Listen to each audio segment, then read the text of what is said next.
Good morning and welcome to the Fast Chat. I am Rochelle Butler, Energy Manager with the San Joaquin Valley Clean Energy Organization. Also, welcome to 2021. We've made it through the holiday season and I am certainly excited to begin a new year. We are also excited to continue to bring you the Fund at Fast Chat each second Tuesday of the month. We hope this information will help you find ways to get your projects funded and even inspire ideas for new projects. As always, we will get going in just a brief moment, but first we got to take care of our housekeeping. Please make note all of your microphones have been muted upon joining the call. This is simply to minimize background noise. If you do have questions at any time during the presentation, I encourage you to go ahead and submit them using the chat box at any point. We'll have time to address all of your questions or comments at the end of the presentation this morning. Next, I would like to remind everyone to please connect with us. You can find the SJV CEO on Twitter, on Instagram, and Spotify. You can also find us on any one of our platforms, such as the Fast Chat, of course, our blog EE, where we feature articles on what's going on around the partnership, workforce development, as well as technology in the energy efficiency space. Also, our newly launched Pod EE, which features the audio version of many of the articles we publish. You can get access to all of this through our website, www.sjvcleanenergy.org. Again, that's www.sjvcleanenergy.org. And with that, we are ready to go ahead and jump in. Now, this Fast Chat, as you know, because you're joining us this morning, we will be discussing the DWSRF, or the Drinking Water State Revolving Fund. However, I would be remiss if I didn't mention our past Fast Chats where we've discussed water projects and financing. So first, our Fast Chat number 10, we covered water infrastructure and financing through the lens of the PG&E WISE program. WISE stands for Water Infrastructure and Systems Efficiency Program. There's a lot of really good information in that Fast Chat if you would like to learn a bit more about how that program works. I'll provide links to that Fast Chat in our follow-up email later on today, so you can check them out when you have a free moment. Next, we also talked about the Water Infrastructure Finance Innovation Act of 2014, or WIFIA. That was Fast Chat number 19.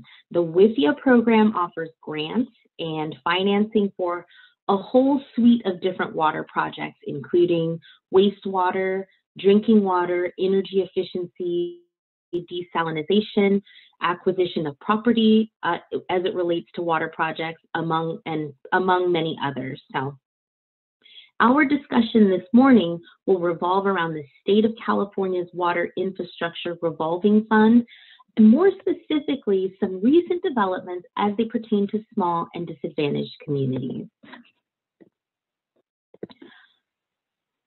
What is DWSRF?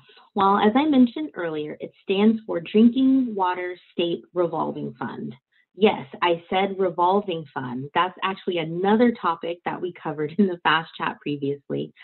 If you want to understand a little bit more about how revolving funds specifically work, you can check out our Fast Chat number 9 or also Fast Chat number 2.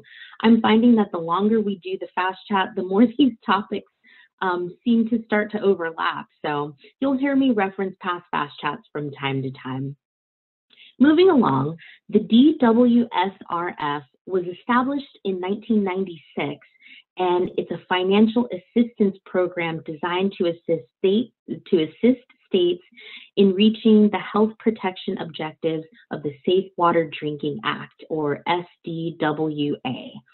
And I'm going to go into our really quick kind of schoolhouse rock explanation of how that works. Each year, Congress makes an appropriation to the DWSRF. That fund is then divided up and dispersed among each of the 50 states according to need. Now, if anyone is wondering how they determine the need, it's determined by the Drinking Water Infrastructure Needs Survey and Assessment. This is a giant report that's the result of a collaborative effort between the United States Environmental Protection Agency, each of the states, as well as their community water systems, to determine the needs of each country, to determine the needs of the country's water infrastructure for the 20 years following the date of the report. The report is published every 4 years. Each state then provides a 20% match to the funds they've been allocated. Each state is also allowed to take what are called set-asides to fund state activities and programs to ensure safe drinking water. The set-asides can account for up to 31% of the total amount of the capital. The remainder of the capital is put into a dedicated revolving fund, which provides loans and other authorized assistance for eligible infrastructure projects. As these loans are repaid with interest, of course, the fund is able to grow over time. Let's talk about who's eligible to apply. First, the project must be for a public water system, or PWS for short. Just for clarification, I'll provide you with a little definition of that term. The DWSRF handbook states that a public water system is a system for the provision of water for human consumption to the public through pipes and other constructed conveyances. Those water systems can be existing to participate in the program. Within the existing category, they can be either publicly owned, privately owned, or they can also be nonprofit, non-community water systems. I've got a couple more definitions for you here. A public water system serves at least 5 service connections used by year-round residents of the area served by the system, or regularly serves at least 25 year-round residents. A nonprofit, non-community water system is a public water system that is not a community water system and is owned and operated by a nonprofit entity such as a school. That nonprofit entity can also be government. It can be a government or government owned. So this is kind of how I imagine most of our partners would qualify to participate in the program. Also included as eligible are new community water systems. These consist of new construction representing a cost-effective solution to public health issues that can pose serious health risks. And those health risks can include things like unsafe drinking water provided by individual wells or surface water sources, or in situations where technical, managerial, and financial issues can be addressed by consolidating into a new regional water system. All of that is included. There are 9 project categories that are eligible for participation. I have them all listed here, and for each, I'll really briefly give you a couple of example projects that fit under those categories. Projects involving water treatment, which would include things like mixers, filtration, chemical addition systems. It can also include upgrades or rehabilitation of facilities, potable reuse or reuse that mitigates the need for additional potable supply, desalination plants, and point-of-access treatment devices. Projects involving transmission and distribution include installation, replacement, or rehabilitation of infrastructure such as transmission mains, distribution mains, meters, appurtenances, and pump stations. Source-related projects include development of new sources to replace a contaminated drinking water source or to increase drought resilience. It also includes raw water intakes, wells, and other infrastructure, alternative emergency supply, or aquifer storage and recovery. Storage is fairly self-explanatory. However, this category includes new storage or replacement or rehabilitation of existing structures for the purposes of preventing microbiological contaminants, equalizing water demands, reducing pressure fluctuations, and providing reserves. Consolidation projects are, as I really briefly mentioned earlier, these projects include the purchase of a water system and all of its assets and the interconnection of more than one system. We also have the creation of new systems as a category. The last three on the list are not specifically called out as categories, but they include water security projects, energy efficiency projects, as well as other capital improvement projects. Any project may fit into any one or more of these categories, and this is not an exhaustive list by any means. So the categories they're not hard and fast, but they're merely like guidelines. In general, nearly all proposed projects will qualify unless they're expressly prohibited by statute or regulation, as long as the project is designed to address any present or future violation of health-based drinking water standards. Now, let's move along to talk about our favorite scene from Jerry Maguire. Just kidding. But seriously, I have thrown a ton of information at you about this program, but the real reason we're all here is the money. So first, we're going to touch very briefly on allowable costs, and then we'll talk about some of the loan details. So some of the allowable costs can include non-construction activities such as administrative and legal counsel, feasibility reports and obtaining permits, planning and design costs and project startup costs related to the project receiving the loan can also be included. Construction costs incurred after the eligible project has received approval or authorization to proceed, including but not limited to engineering and construction project management costs, as well as budgeted construction contingency expenditures. As far as specifics on loan details go, the DWSRF has posted that the interest rate for 2020 is 1.4%.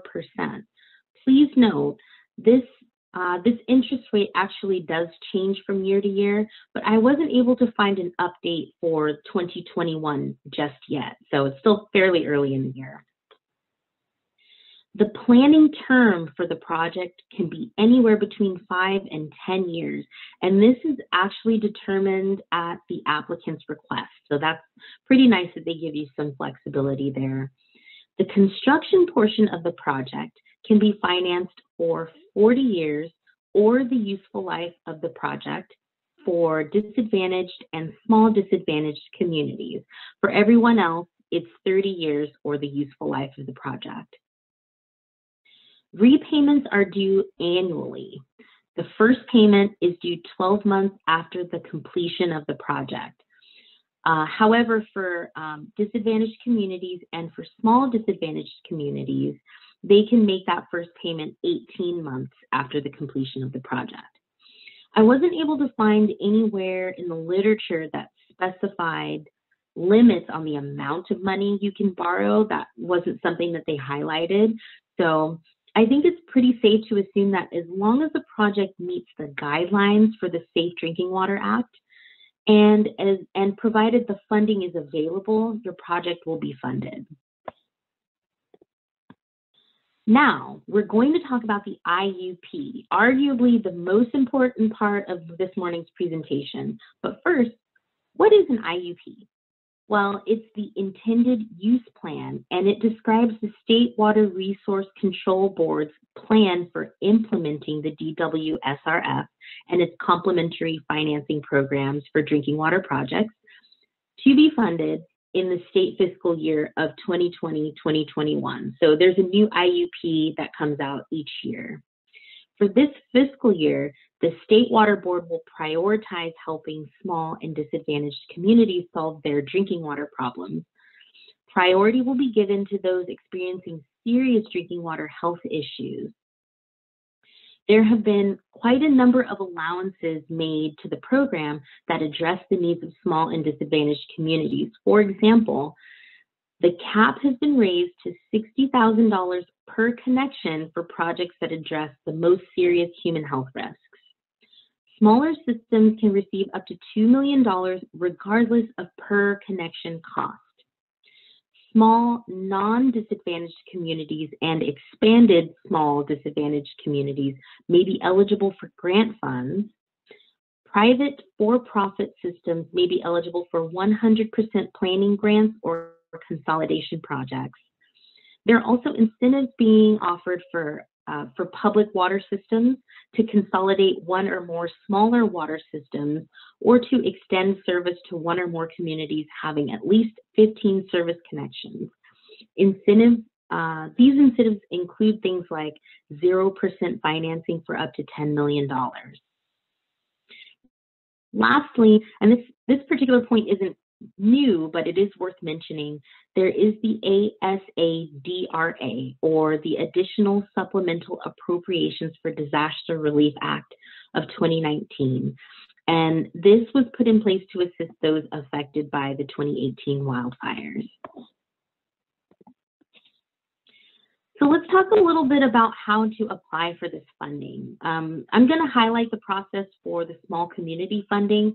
However, for the purposes of this program, it all uses the same application platform. So the pre-application consists of a set of general questions about the facility or water system, a description of the project they want to see, and the type of funding or assistance that's being requested. The pre-applications are accepted on an ongoing basis. Any pre-applications that are received prior to the 20th of any given month will be reviewed, and applicants will be contacted by the DFA staff no later than the 10th of that following month. So they try to give you a timeline for the turnaround.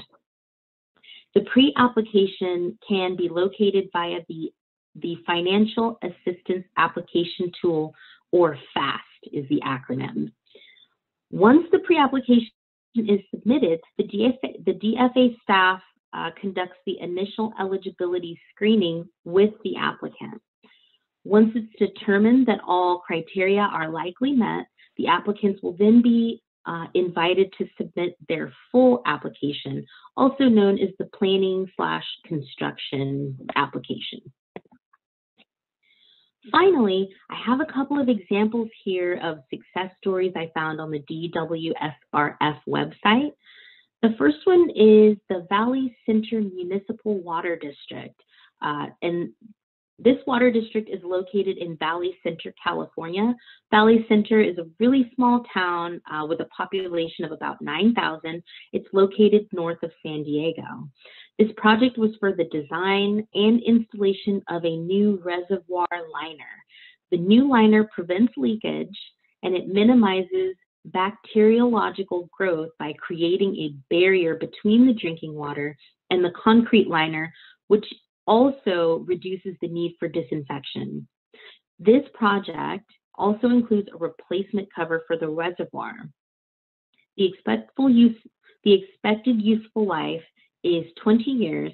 The total project cost was $4,195,000. The Georgetown Divide Public Utility District.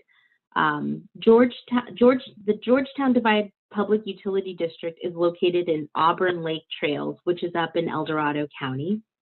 This project consisted of construction on a brand new water treatment facility and replaces old infrastructure that used what is called inline filtration.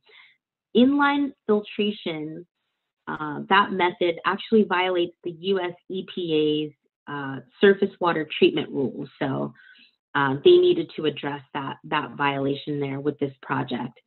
The new water treatment facility includes a new raw water pump station, approved contact clarifier filters, adequately sized disinfection contact basin, and waste stream processing facilities. That's a lot of big words all stuck together there.